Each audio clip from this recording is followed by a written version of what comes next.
Go back to the bus station. The gate agent sneered, ripping up my first-class boarding pass and pointing toward the economy toilets. He signaled for the Port Authority officers to drag me away, convinced that a black man in a faded Navy hoodie could only be a fraud or a vagrant. He thought he was protecting the airline's elite image. He had no idea that the black titanium card in my pocket didn't just pay for the seat, it held the lien on the entire aircraft. In exactly 2 minutes, I wouldn't just take his job. I would seize the plane, ground the fleet, and bankrupt his CEO before the engines even warmed up. The automatic doors of JFK's Terminal 4 slid open with a hiss, admitting a blast of humid July air and the chaotic symphony of summer travel. Inside the terminal was a hive of anxiety. Families dragged over stuffed suitcases, businessmen barked into headsets, and the announcements over the PA system created a constant droning undercurrent of urgency. Through this sea of noise walked Desmond Alestister. He moved with a slow, deliberate cadence that contrasted with the frantic pace of the travelers around him. Desmond was 62 years old, with skin the color of deep mahogany and a beard that had turned a dignified salt and pepper. He wore a simple, faded navy hoodie, loose-fitting charcoal sweatpants, and a pair of worn-in leather sneakers. To the untrained eye, he looked like a grandfather heading to visit family. Perhaps a retired mechanic or a weary postal worker looking for a comfortable seat. There were no flashy logos on his chest, no gold watch glinting on his wrist, and his luggage was a battered soft-shelled duffel bag slung effortlessly over one shoulder. He didn't look like a man who possessed the leverage to topple empires, but appearances, as the staff of Stratosphere Airways were about to learn, are the most dangerous currency in the world. Desmond approached the check-in counters for Stratosphere Airways. The economy lines snaked back and forth through the stanchions, a purgatory of exhausted parents and crying toddlers. The first-class priority lane, however, was pristine. A red carpet laid out over the terrazzo floor, empty and inviting. Desmond stepped onto the red carpet. Almost immediately, he felt the shift in the atmosphere. It was subtle at first, a few side eyes from the passengers in the economy queue. The way the ambient chatter seemed to dip slightly in his vicinity. He walked up to the podium where a tall, rail-thin agent named Greg Pendergast was tapping furiously on a keyboard. Greg was the kind of man who wore his uniform like a suit of armor. His badge was polished to a shine, his hair was gelled into an immobile wave, and his jaw was set in a permanent expression of disdain. He didn't look up as Desmond approached. He just kept typing. "Excuse me," Desmond said, his voice a deep, growly rumble. "I'm checking in for Flight 4002 to London." Greg stopped typing. He didn't look at Desmond's face. His eyes went first to the faded hoodie, then to the sweatpants, and finally settled on the battered duffel bag. A smirk, barely perceptible, tugged at the corner of his mouth.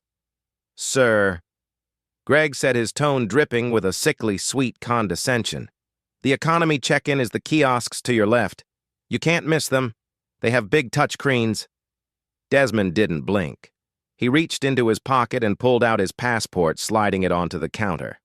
"I'm not flying economy, son. I'm in first."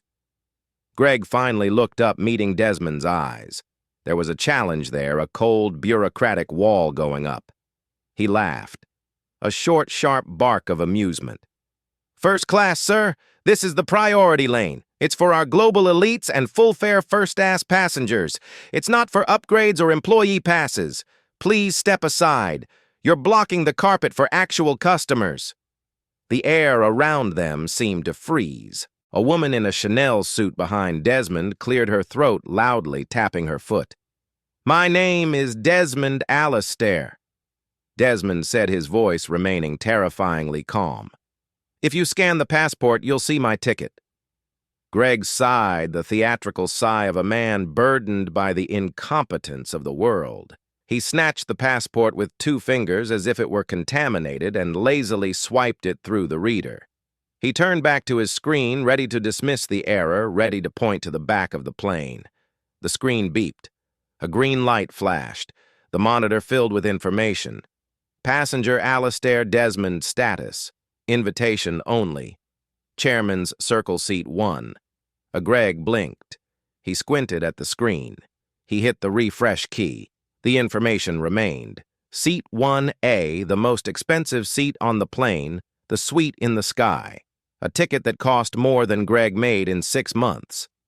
Greg's brain frantically tried to reconcile the data with the man standing in front of him. Old sweatpants, faded hoodie black. It didn't compute. In Greg's world, people who sat in 1A wore Italian suits or designer sunglasses. They didn't look like Desmond. "There's a glitch," Greg muttered more to himself than anyone else. He typed in an override code. "System error." "Is there a problem?" Desmond asked. Greg looked at him, his face hardening. He couldn't let this slide. If he let this guy in 1A and it turned out to be a fraud, it was his neck on the line. But more than that, it offended his sense of order. People like this didn't belong in the front. "The system is showing a reservation," Greg said, his voice tight. "But it's flagged for verification. We've had a lot of credit card fraud lately. Stolen miles, hacked accounts." "You understand I paid with my own card," Desmond said. "Right." Greg sneered. "Look, I can't print this boarding pass here. You'll have to step aside and wait for a supervisor, or I can print you a seat in the main cabin right now. And we can sort this out in London." "Your choice." "I bought seat 1A," Desmond repeated.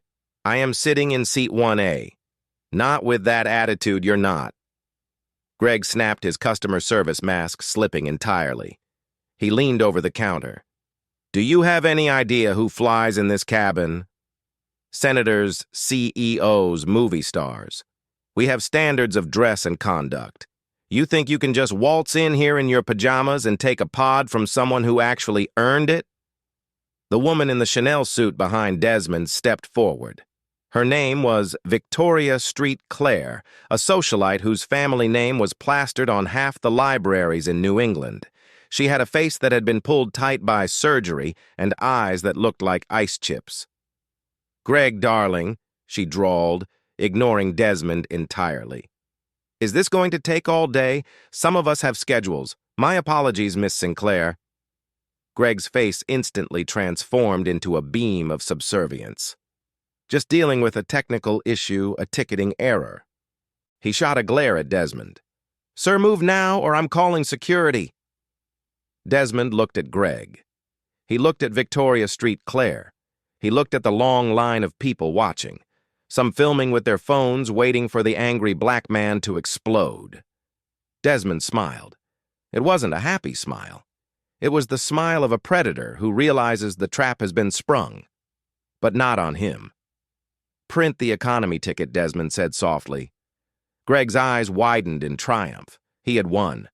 He knew the guy was a fraud. "Smart choice," Greg smirked.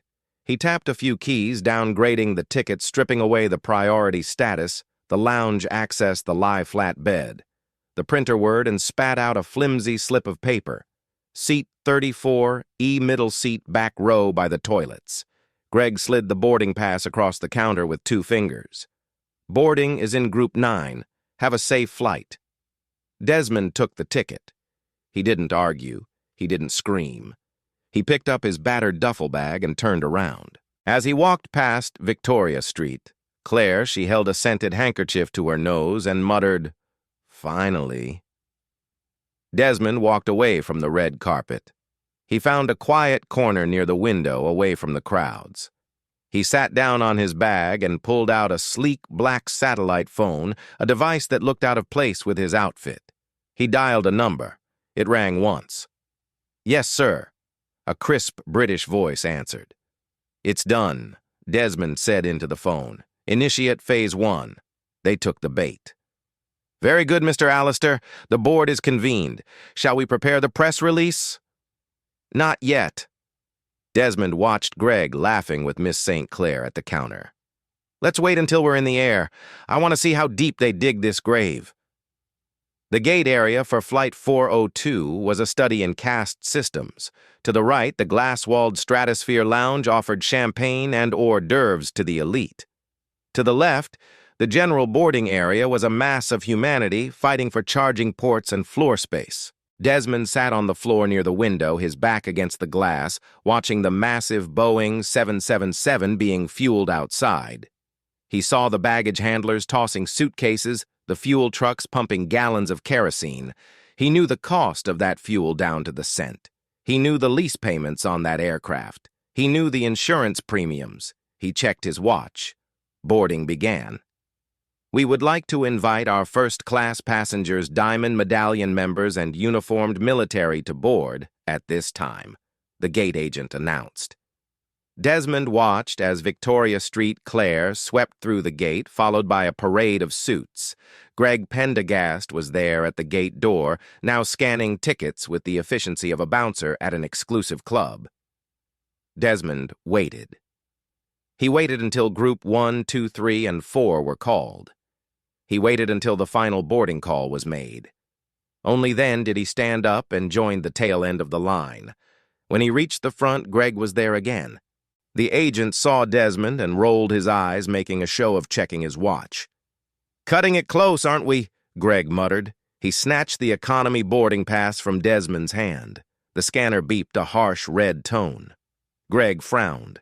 "Hang on." He typed something. "Computer is acting up again. Says seat duplicate." Greg looked at the screen. The system was fighting him. It was trying to tell him that Desmond Alistister belonged in 1A. The override Greg had performed at the check-in desk was clashing with the master manifest, which was locked by the corporate office. Greg gritted his teeth. He wasn't going to let a computer glitch humiliate him. He manually forced the system to accept the economy assignment. "There you're on. 34 ego." Desmond walked down the jet bridge. The cool air of the tunnel smelled of jet fuel and recycled coffee. He stepped onto the plane. To the left lay the sanctuary of first class. He glanced over. He saw seat 1A. It was empty. A plush leather armchair, a massive entertainment screen, a glass of pre-departure champagne sitting on the console, bubbling away, waiting for a ghost. "Sir, turn right," a flight attendant said sharply. She was a blonde woman named Sharon, wearing the stratosphere scarf tied tightly around her neck. She blocked the path to first class with her body. "Economy is that way." Desmond turned right. The walk to row 34 was long. He passed through business class, where businessmen were already asleep in their pods. He passed through premium economy, and then he entered the main cabin. It was hot. It smelled of bodies and stress. The overhead bins were full. People were arguing over armrests. Desmond navigated the narrow aisle, his duffel bag bumping against shoulders, earning him groans and dirty looks. He reached row 34, the very last row. The seats didn't recline. The wall behind them was the lavatory bulkhead. Every time the toilet flushed, the vibration would rattle the seats. 34E was the middle seat. To his left was a man who clearly hadn't showered in days, already asleep and encroaching on Desmond's space. To his right was a teenage boy listening to heavy metal on leaky headphones, twitching his leg incessantly. Desmond squeezed into the seat, his knees pressed against the plastic back of the seat in front of him. He placed his bag under his feet, leaving him with zero leg room. He closed his eyes and took a deep breath. "Just a little longer," he told himself. The plane finished boarding. The captain came over the intercom. "Ladies and gentlemen, welcome aboard. We're just finishing up some paperwork and we'll be on our way to London." Suddenly, there was a commotion at the front of the economy cabin. Greg Pendergast was walking down the aisle, leading a young couple wearing backpacks. He was scanning the rows, looking frustrated. He stopped at row 34. He looked at Desmond. "You," Greg said, pointing a finger. "Up." The cabin went silent. The heavy metal kid took off his headphones. "Excuse me?" Desmond asked. "We have a standby situation," Greg said, his voice loud enough for the surrounding rows to hear. "We have 2 crew members who need to deadhead to London for a flight tomorrow. I need this row." "You're bumping." "I have a ticket," Desmond said. I already gave up my first-class seat. I am sitting in the seat you gave me, and now I'm revoking it. Greg smiled cruelly. Read the fine print, buddy. Carriage is not guaranteed. We're overbooked. You're the lowest fare class. Checked in last. You're out. Get your bag and get off. I'm not getting off this plane, Desmond stated. Oh, you're getting off. Greg motioned to the front. Sharon, call the Port Authority police. We have a non-compliant passenger. A ripple of shock went through the plane. Phones were coming out now. The cameras were rolling. The lenses were focused on the older black man in the hoodie being threatened by the sneering agent. You're making a mistake, Desmond said, his voice dropping an octave. It wasn't a threat. It was a statement of fact. The only mistake was letting you on. Greg laughed. Now move. I won't ask again. 2 Port Authority officers boarded the plane. They looked tired and annoyed. They walked down the aisle, their heavy belts clanking. Sir, the older officer said, putting a hand on Desmond's shoulder. You need to come with us. Don't make this hard. Desmond looked at the officer. He looked at Greg, who was practically vibrating with malicious glee.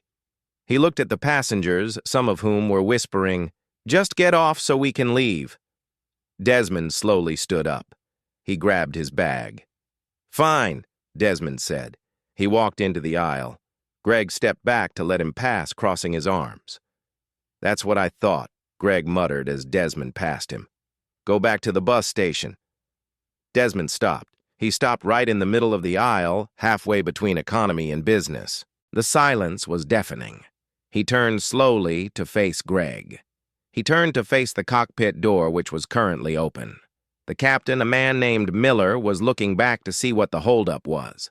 Desmond reached into his hoodie pocket. The police officers' tensed hands drifting to their holsters, but Desmond didn't pull out a weapon. He pulled out a heavy titanium card. It wasn't a credit card. It was an ID badge, but it was different from anything the staff had seen. It was solid black, with a single holographic chip in the center that glowed faintly blue. He held it up. I'm not leaving this plane. Desmond said, his voice projecting through the silent cabin without shouting. But in 10 minutes, your CEO will be begging me to stay. Greg laughed. Who do you think you are? The president. Desmond looked at Greg with eyes that had seen boardrooms destroy nations. My name is Desmond Alistaster. I am the managing director of Helios Capital. Greg frowned. The name meant nothing to him. And Desmond continued, his eyes shifting to the captain, who had just stepped out of the cockpit, his face draining of color. Helios Capital owns the leasing agreement on this aircraft. We also own the debt structure for Stratosphere Airways. And as of 5:00 p.m. today, I have called in the loan. Desmond looked at his watch. You have a default clause in your contract, Captain Miller, Desmond said to the pilot. Clause 7, Section B. If the debt holder is denied access to asset inspection or transport, the asset is subject to immediate seizure. Desmond dropped the titanium card onto an empty tray table with a heavy clank. This is my plane, Desmond whispered, and you are all trespassing. The silence on Flight 402 wasn't just quiet. It was a vacuum. It was the sound of 300 people simultaneously holding their breath. Greg, Pentagast, stared at the black titanium card. His brain was trying to process the words Helios Capital and asset seizure, but his arrogance was acting as a firewall. You're crazy. Greg stammered, his smile faltering. You're just a crazy old guy with a fake ID. Captain, tell him to get off. Captain Miller didn't speak. He was staring at Desmond. The captain was a veteran pilot. He knew the airline business. He knew that Stratosphere Airways had been struggling financially for years. He knew they had been bought out by a private equity firm. He had heard rumors of a shadow investor who held the strings. Captain Miller stepped out of the cockpit, bypassing the flight attendants. He walked up to Desmond. He looked at the card. He looked at Desmond's face.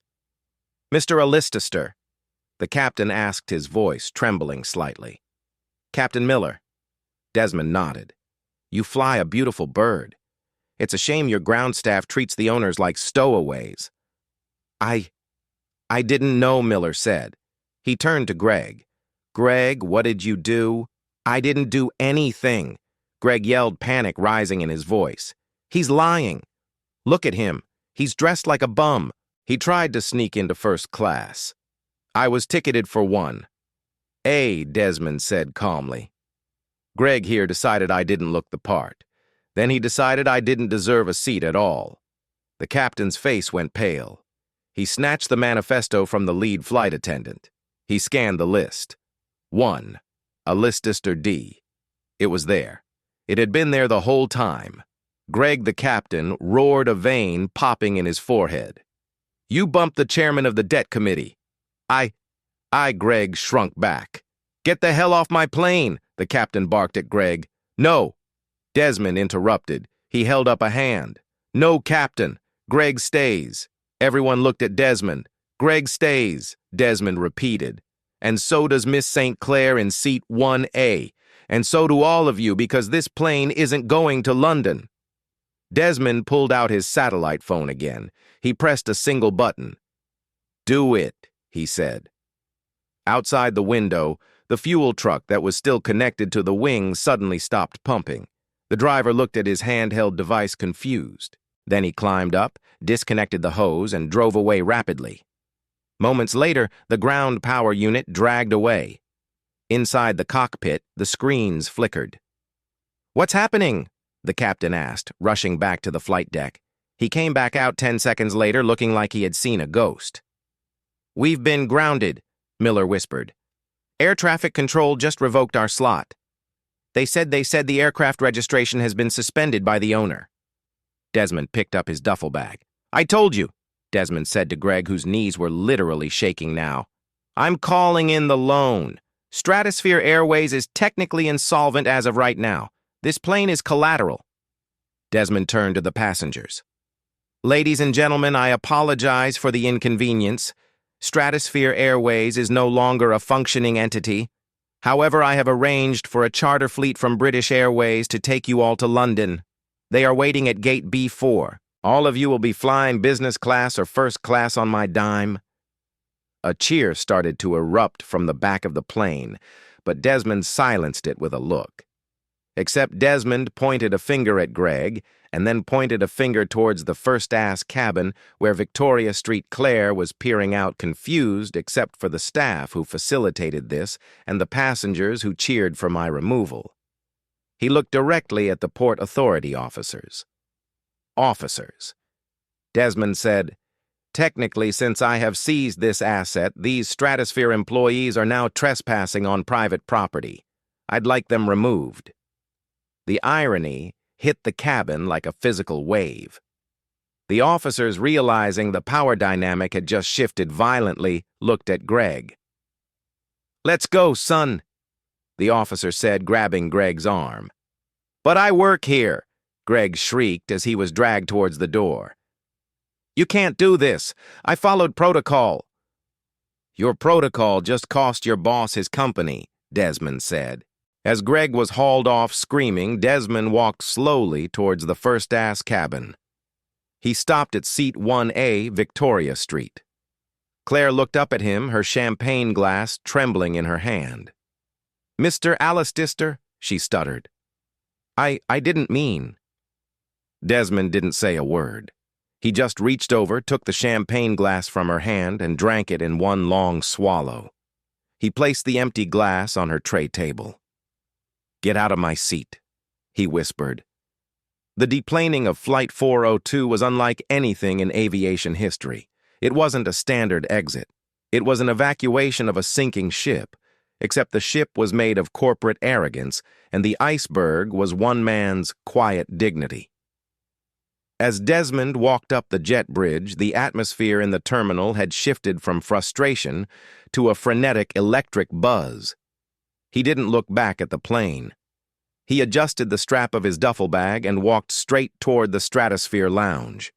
Behind him, the chaos was erupting. Remember the teenager in seat 34F? The one with the heavy metal t-shirt and the leaky headphones. His name was Jackson Jax Miller.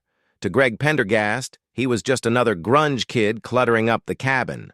But to the internet, he was Jax_live, a streamer with 22 million followers across TikTok and YouTube. He hadn't been listening to music. He had been live streaming the entire time. The moment Desmond had dropped the titanium card, the view count on Jax's stream had jumped from 40,000 to 400,000. By the time Desmond drank Victoria Sinclair's champagne, it was at one point 2 million. As the passengers poured into the terminal, phones were raised like torches. The hashtag #Seat1A was already trending #1 globally. The clip of Greg sneering, "Go back to the bus station," followed by Desmond's reveal of the Helios Capital card, was being retweeted by senators, celebrities, and civil rights leaders. Desmond reached the sliding glass doors of the Stratosphere Lounge. The receptionist, a young woman named Sarah, who had been watching the live stream on her phone under the desk, looked up. Her face was pale.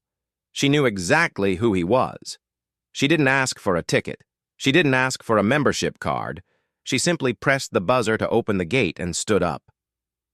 "Welcome, Mr. Alastair," she whispered, her voice trembling. Can I get you anything?" "Water," Desmond said gently, "and the password to the private conference room. I have a board meeting in 5 minutes." Inside the lounge, the atmosphere was funereal. The businessmen who usually barked into their phones were silent, staring at the TVS mounted on the wall. CNN had already broken into their regular programming. The Chiron screamed in bright red letters, breaking billionaire investor Caesar's plane at JFK after discrimination incident. Desmond walked past them. He didn't gloat. He didn't make eye contact. He entered the private conference room, closed the heavy oak door, and sat at the head of the long, empty table. He placed his phone on the table. It began to ring. It wasn't the press. It wasn't his family. The caller ID read, "Stratosphere CEO Office." Desmond let it ring once, twice, 3 times. He opened his water bottle, took a slow sip, and finally tapped the green button, putting it on speaker. "This is Alastair," he said. 30 miles away in a steel and glass tower in Midtown Manhattan, chaotic panic had set in. Jonathan Sterling, the CEO of Stratosphere Airways, was a man who prided himself on control. He was 55, tanned, and wore suits that cost more than a Honda Civic. He was the kind of CEO who viewed passengers not as people, but as yield units.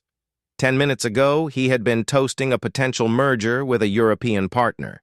Now the European partners had excused themselves, checking their phones with worried expressions. Jonathan stood by his floor-to-ceiling window, staring out at the city, his knuckles white as he gripped his phone. His VP of PR was in the corner, weeping into a tissue. His chief legal officer was pacing, screaming at someone on a headset. He picked up. Jonathan hissed to the room. The room went dead silent. "Mr. Alastair." Jonathan's voice was the practiced baritone of a man used to charming his way out of lawsuits. "Jonathan Sterling here. I believe there has been a terrible misunderstanding." "There is no misunderstanding, Jonathan."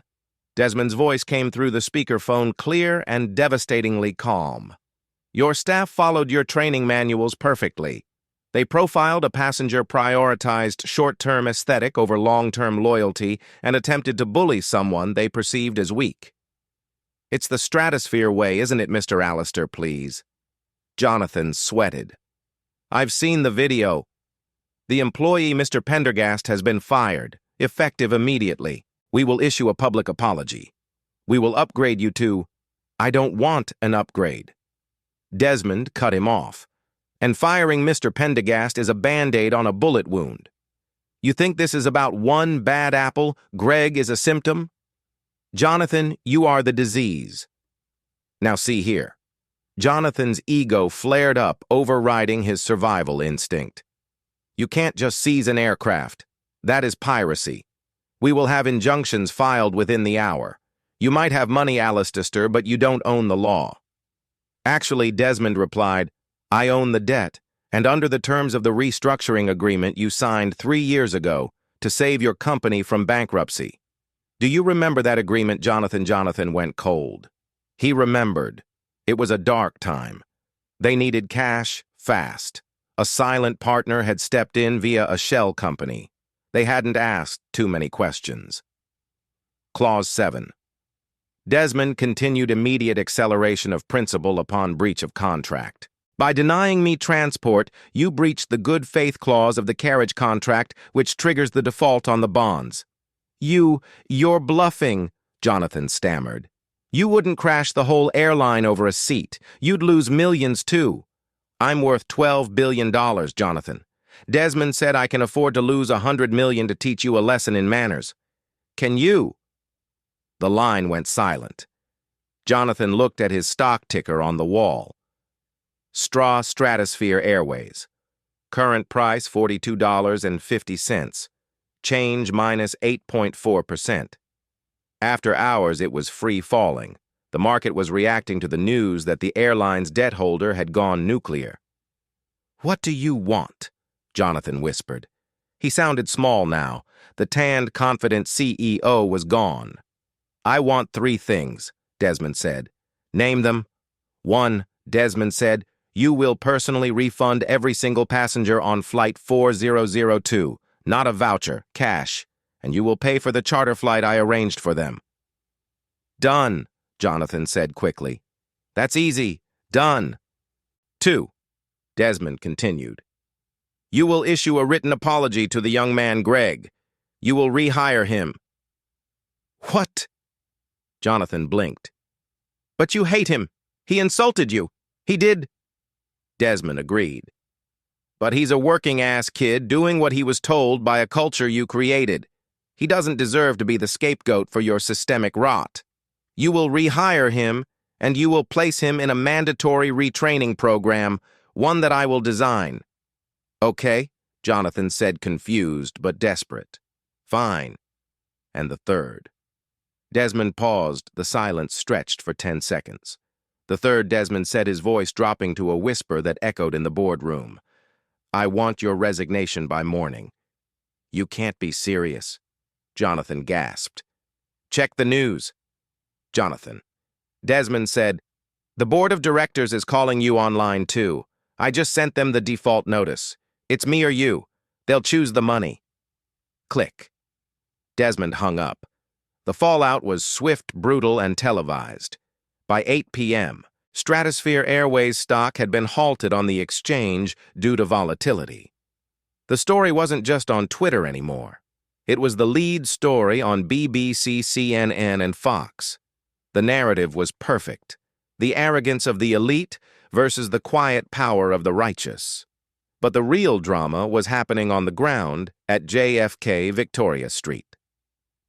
Claire, the woman who had held her scented handkerchief to her nose, was currently sitting on a hard plastic chair in the general terminal. The British Airways charter flight Desmond had arranged was boarding, but when she tried to scan a ticket, the machine beeped red. A British Airways agent, a stern woman with no time for nonsense, looked at her. I'm sorry, Miss St. Clair, the agent said. Mr. Allister has provided a manifest for the charter. Your name has been omitted. This is discrimination, Victoria shrieked, her perfectly coiffed hair starting to fray. I am a platinum member. Not with us, you aren't. The agent smiled tightly. You can purchase a ticket on the next commercial flight. Economy is available for $2,400. Victoria looked around. People were filming her. The walk of shame she had inflicted on others was now hers. She covered her face with her handbag and ran towards the restrooms. Meanwhile, in the holding room of the Port Authority police station, Greg Pendergast was sitting with his head in his hands. He thought his life was over. He had been fired by text message 10 minutes ago. He was trending on Twitter as the airport Ken. Then the door opened. A lawyer walked in. He was wearing a suit that looked expensive, but he had a kind face. Mr. Pendergast, the lawyer asked. I didn't do anything illegal, Greg sobbed. I was just following the rules. I know, the lawyer said. I'm not here to prosecute you. I'm Desmond Allister's personal counsel. Greg looked up, terrified. Is he suing me? I don't have any money. No. The lawyer placed a document on the table. He's offering you a job. Greg stared at the paper. It was a reinstatement letter from Stratosphere Airways, but with an addendum. He would be rehired with a raise under the condition that he attend a 12-week immersive bias training course and serve as the face of the company's new dignity and travel initiative. Why, Greg asked, tears streaming down his face. I treated him like dirt. Mr. Allistister believes in redemption, the lawyer said. He says you have potential, Greg, but you need to learn that a suit doesn't make a gentleman and a hoodie doesn't make a hoodlum. Do you accept? Greg nodded, unable to speak. The arrogance was gone, burned away by the shock of grace. Back in Manhattan, Jonathan Sterling was packing a box. The board had voted unanimously. He was out. No golden parachute, no severance package. The cause for his termination was gross negligence and reputational damage. He walked out of the building he used to rule into a throng of paparazzi. He tried to get into his waiting limousine, but the driver locked the doors. The window rolled down an inch. Sorry, Mr. Sterling, the driver said. Account's been closed by corporate. You'll have to take an Uber. The car drove away, leaving the ex-CEO standing on the curb in the rain while flashbulbs popped in his face. The biting wind of a New York January whipped around the sliding glass doors of JFK's Terminal 4, a stark contrast to the sweltering heat of that fateful July day 6 months prior. Snow flurries danced in the gray sky, dusting the yellow taxis and the shuttle buses that idled curbside. Desmond Allistister stepped out of a black town car. He wasn't arriving in a secret manner this time, yet he maintained his characteristic modesty. He wore a heavy wool coat over a thick knit sweater and the same comfortable charcoal trousers. The battered duffel bag was gone, replaced by a modest leather weekend bag that looked well used but cared for. He stood on the curb for a moment, breathing in the cold air, watching the steam rise from a nearby coffee cart. To anyone else, he was just another passenger bracing for the holiday rush. But to the history of aviation, he was the architect of the Great Reset. He walked through the automatic doors. The first thing that hit him was the noise, or rather the lack of it. 6 months ago, this terminal had been a cacophony of shouting, crying, and the sharp, anxious beeping of kiosks. Today there was a hum, a steady, rhythmic flow of movement. He looked up at the massive signage above the check-in counters. The stark, cold blue and silver of the old Stratosphere Airways branding was gone. In its place was a warmer palette, deep oceanic teals and soft coppers. The slogan, once Stratosphere above the rest, had been replaced. The new letters backlit in a welcoming glow read. Desmond moved towards the check-in area. He didn't head for a VIP entrance. He didn't look for a red carpet. He simply joined the flow of the main hall, his eyes scanning the operation like a hawk, watching a field for movement. He noticed the details. The stanchions that separated the lines were no longer rigid metal bars. They were soft, retractable belts. There were no economy and first-class signs aggressively segregating the queues. Instead, the signs read check-in and expedited service purely functional, stripping away the caste system language that had plagued the industry for decades. But the biggest change was the staff. Desmond paused near a pillar, feigning interest in his phone. But his attention was fixed on a situation unfolding at Counter 12. A young woman, clearly exhausted, was struggling with 3 large suitcases and a toddler who was screaming at the top of his lungs. She was digging through her purse, panic rising in her cheeks, evidently unable to find her passport. Under the old regime, the Jonathan Sterling regime, this woman would have been treated as a nuisance. She would have been told to step aside to stop holding up the line to control her child. Desmond watched the agent behind the counter. It was a young man, barely 20. He didn't sigh. He didn't check his watch. He reached under the counter and pulled out a Stratosphere-branded sticker shaped like a pilot's wings. "Hey, buddy!" the agent said, leaning over to catch the toddler's eye. "You making sure the engine sounds are working?" The toddler stopped screaming, confused. The agent handed him the sticker. "Mom, take your time," the agent said to the woman, his voice dropping to a reassuring calm. We've got plenty of time before the gate closes. Breathe. It's usually in the side pocket. The woman let out a shuddering breath, checked the side pocket, and found the passport. She looked at the agent with eyes welling with tears. Thank you. I'm so sorry, don't be. The agent smiled. My sister has twins. I get it. Let's get you a window seat so he can watch the clouds. Desmond felt a tightness in his chest loosen. It was working. The culture of fear was gone, replaced by a culture of humanity. The Alistair Doctrine, as the business journals were now calling it, had taken root. He continued walking. He needed to see the man who had started it all.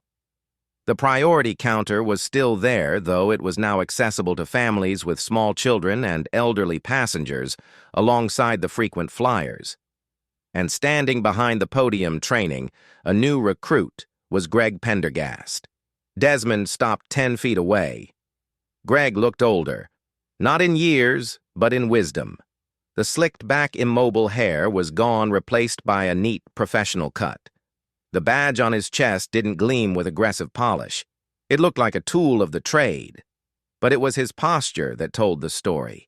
6 months ago, Greg had stood with his chest puffed out, a barrier against the world. Now he leaned forward, slightly engaged, listening.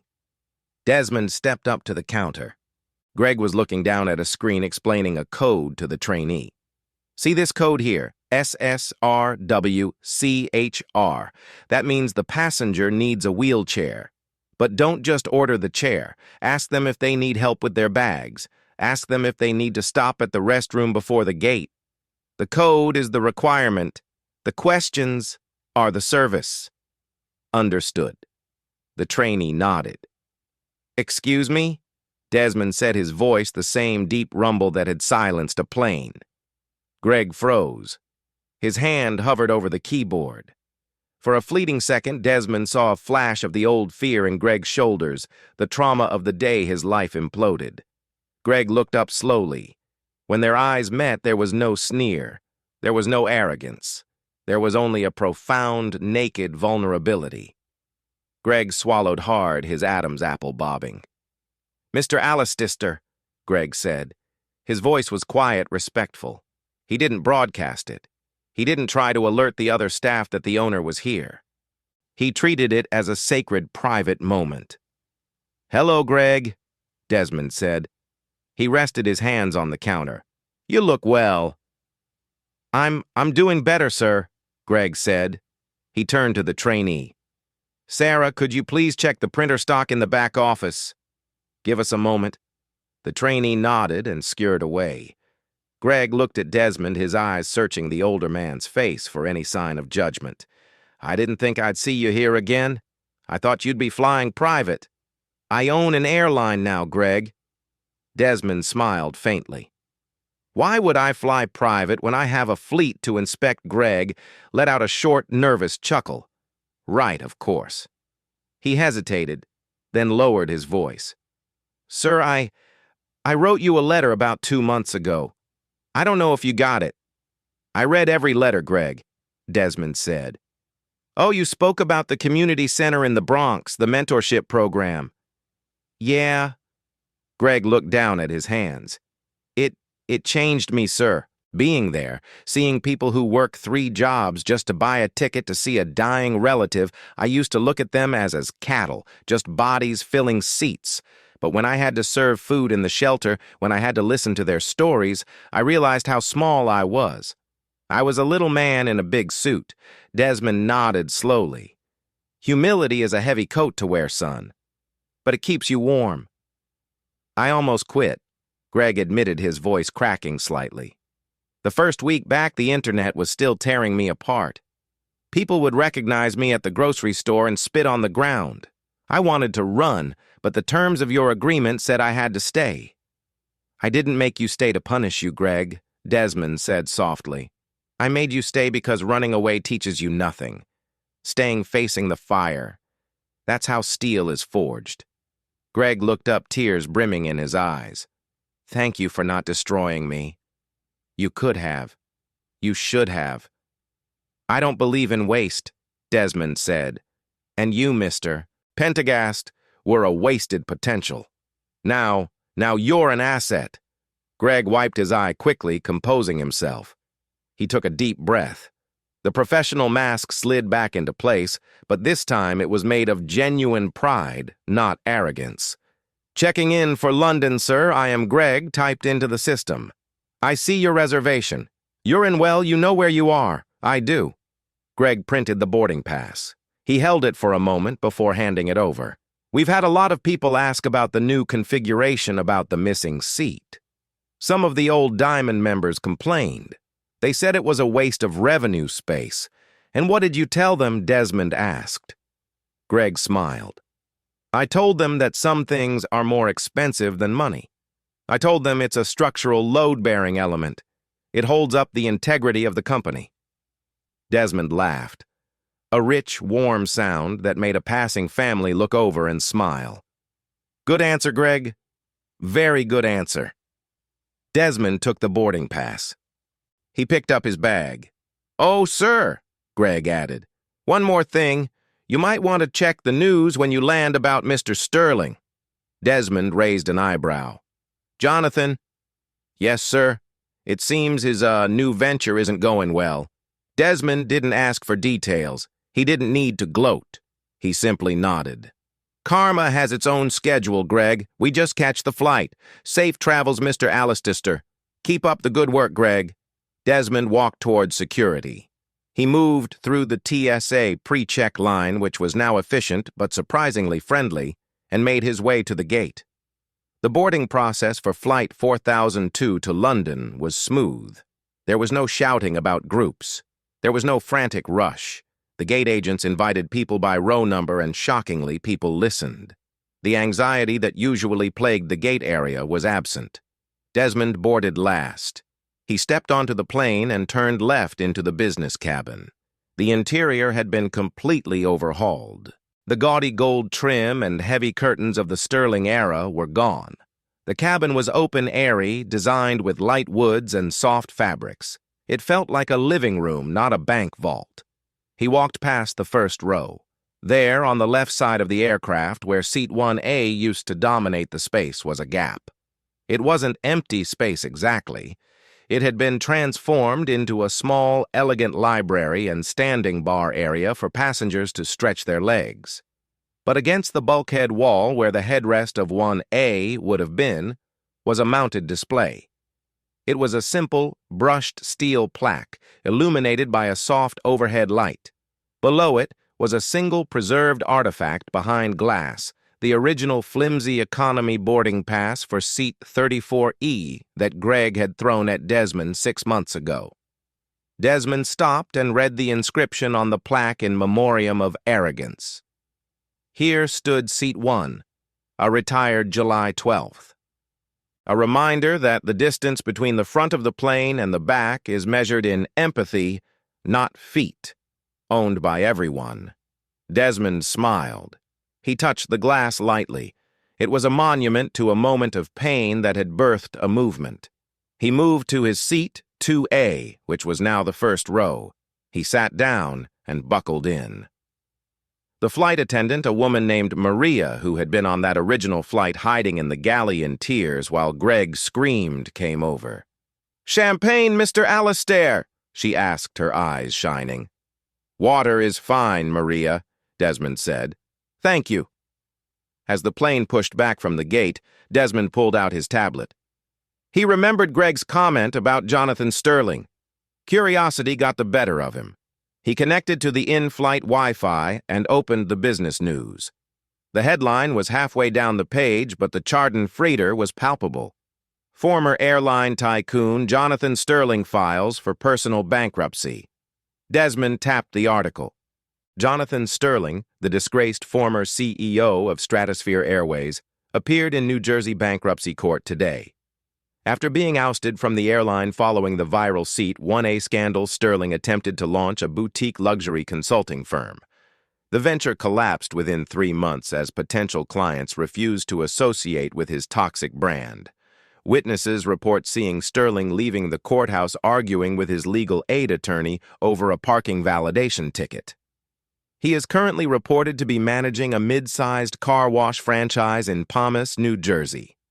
In a viral video posted yesterday, Sterling was seen being berated by a customer for a streak on their windshield, to which he was heard shouting, "Do you know who I used to be?" The customer replied, "No, and I don't care. Just dry the car."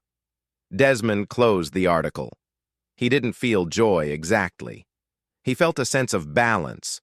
The universe had a way of leveling mountains and filling valleys. Jonathan Sterling had spent his life treating people like dirt, and now he was cleaning it off hubcaps. The plane taxied to the runway. The engines roared to life, the powerful deep hum of the Rolls-Royce turbines. Desmond looked out the window as the plane gathered speed. He watched the runway lights blur into streaks of white. He felt the lift, that magical moment when the earth lets go and the sky takes over. He wasn't just Desmond Allister, the man in the hoodie. He wasn't just the billionaire owner. He was a traveler hurtling through the dark toward a new dawn. He thought about Greg back at the counter helping a mother with her bags. He thought about the plaque on the wall. He thought about the millions of people who would fly on this airline in the coming years, treated with a dignity that had been bought and paid for on a hot afternoon in July. The captain's voice came over the intercom. "Ladies and gentlemen, this is Captain Miller. We've reached our cruising altitude of 35,000 feet. The air is smooth up here. Sit back, relax, and thank you for flying Stratosphere. We know you have a choice, and we are honored you chose us." Desmond reclined his seat. He closed his eyes. The fight was over. The flight had just begun. That is the story of Desmond Allister. It's a reminder that you never truly know who you are dealing with. The man in the hoodie might own the plane. The quietest voice might carry the biggest stick. And the way we treat people when we think they have no power, that is the only true measure of who we are. If you enjoyed this story of instant karma and justice, make sure to hit that like button. It really helps the channel grow. Share this video with someone who needs a reminder to be kind. And don't forget to subscribe and ring the bell so you never miss a story. Safe travels, everyone. And remember, check your ego at the gate.